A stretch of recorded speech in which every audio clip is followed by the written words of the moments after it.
Every year something does happen in California, especially the area that we live in here. The Lord tells us, if you're prepared, you shall not fear. And we know that disasters are only going to get worse and come more frequently. And so we need to be prepared. We cannot wait for a disaster to happen to get prepared. To prepare for the kind of events that are so unexpected, there are many things that we can do. Certainly, we are encouraged by our church leaders to have a 72-hour supply to sustain us during that period of time in which the government and the professionals would not be able to respond and help us in any way. We can also reach out and help our neighbors to prepare. We found in the past that when we have this kind of crisis, we're not alone. All of our neighbors are in this with us, and the more that we can work together and assist each other in dealing with the crisis, the better off we will be. You should have a family emergency plan, and you should follow that plan in terms of locating in your house certain valuable documents, papers, that you can get to very quickly at a moment's notice. Your electrical data that you have on your computer, anything that you have stored, your pictures, which hopefully are stored on that computer, and a plan of where you're going to go. What am I going to do? Where am I going to take my family? It's important when we have an emergency as part of that family plan also that you have an out-of-state contact that you can call and explain to them what your circumstances are during and following that emergency. That's important because it's likely when an emergency like that strikes that all the family members will not be together at one time. If communication lines are completely down and you're unable to contact each other in the local area, at least you know that you can all call this contact person out of state and report that you're safe and well and there's no reason to be concerned. Most people wait until it's too late. So you can't wait till it's happened. So you have to be prepared. I would think, from my perspective, seeing many saints and our neighbors who are, as a stake president, I have stewardship for not just the members, but all the people that live in the stake boundaries. I think number one is they just don't have preparedness with food. They don't have preparedness with finances. But most importantly is spiritual preparedness.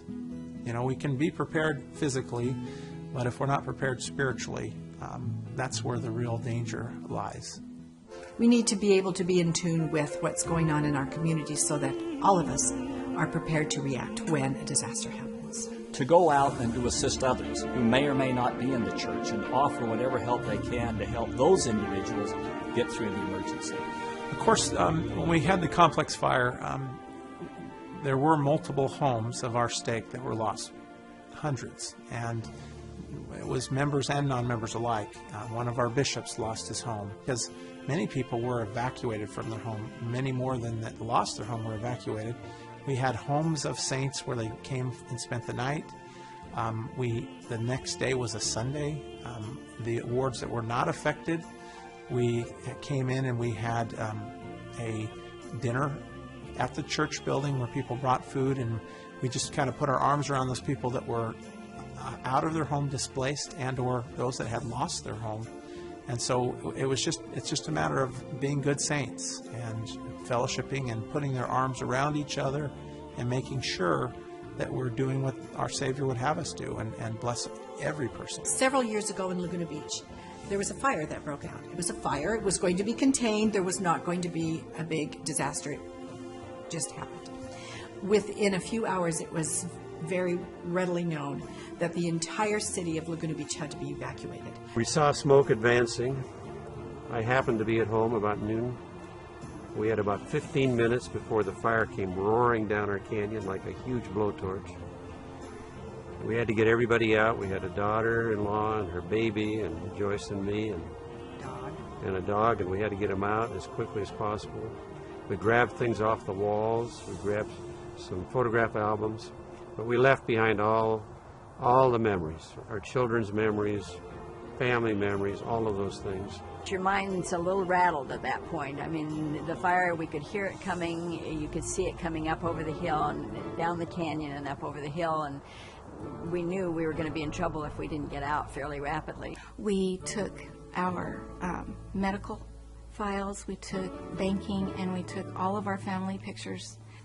Everybody else was shooting down the hill about the same time we were, and so it was pretty stop and go, and we didn't know if we were going to make it down in time because the wind was blowing so hard and moving the fire so quickly. It was amazing how quickly everything happened and the confusion in the area. I wasn't prepared for the anxiety. I think that's something that you can't really prepare for because you don't know how you're going to react.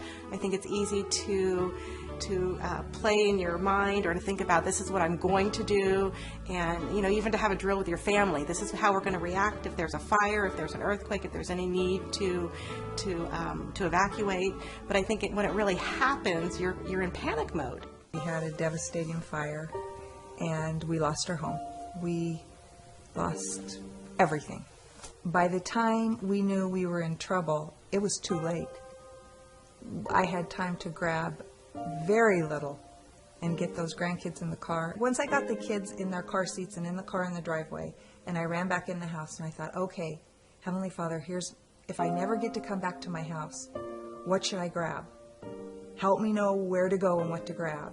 So I ran into my bedroom, which was downstairs, and I pulled a drawer out of the dresser. And I got that drawer, I got a few family pictures off the wall, and I got a dirty clothes hamper out of the laundry room. I thought, everyone's got a pair of jeans and a shirt and some underwear in here, so we'll take this. And we got to my sister-in-law's house where we had evacuated to, and the TV was on. All of a sudden, my son, who had just gotten home off his mission the week before, was watching the TV news and said, "Oh no, that's our house." And we all turned around and looked, and there was a helicopter hovering over the house, and it was literally a ball of fire. And it was pretty tough at that point because we knew everything was gone. There wasn't even going to be partial. It was just gone. The drawer that I grabbed, I didn't look at for almost 2 years. I didn't look in that drawer. I didn't want to know what I got, and I didn't want to know what I didn't have. I didn't want to face, because I knew that drawer was it. Every memory, every special memento of my children, everything that I'd have of 34 years of marriage, that drawer was all I had. So I really couldn't look in it. And I didn't look in that drawer until we were moving into the new house. It had been a little over 2 years, and I looked in the drawer. And what a tender mercy that drawer had in it. I'd taken an envelope years before, and I'd gathered a little something special from each one of my kids. A thank you note, or a report card, or a letter they wrote me, a baby picture, and I put them in that envelope separate from all those boxes and boxes and boxes that you have. I just had this tidy little package that I didn't even remember I'd done. And when I opened that envelope, I was so grateful that the Lord had prepared me for this disaster. We had 2 or 3 families in our ward who, one lost everything. Another family lost 90%. Another family lost maybe 60, 70%. And the love that was shown to those families, one was a really young family, actually went through the fires holding their baby. They opened up their door, and there it was, and she held her baby, and they went through the fire to get to safety. And it was so emotional for them. And it brought the Stake family, who heard their stories, together of love and concern and compassion. The next day, I received a phone call from someone who is not a member of our church. She said, "I know somewhat about your church, and I know that you take care of each other." And in my mind, I said, yes, I've got a whole list of people. I know exactly where they are in their needs.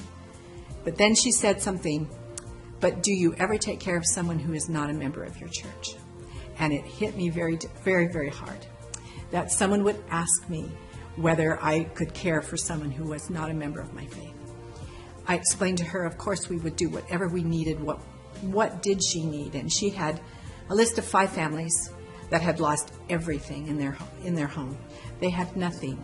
They had only the clothes on their back. And she said, I need clothes, I need place for them to stay, I need, and the list went on and on. Food, clothing, shelter for a long period of time, because they didn't know when they would ever be back into their home. Their home was gone.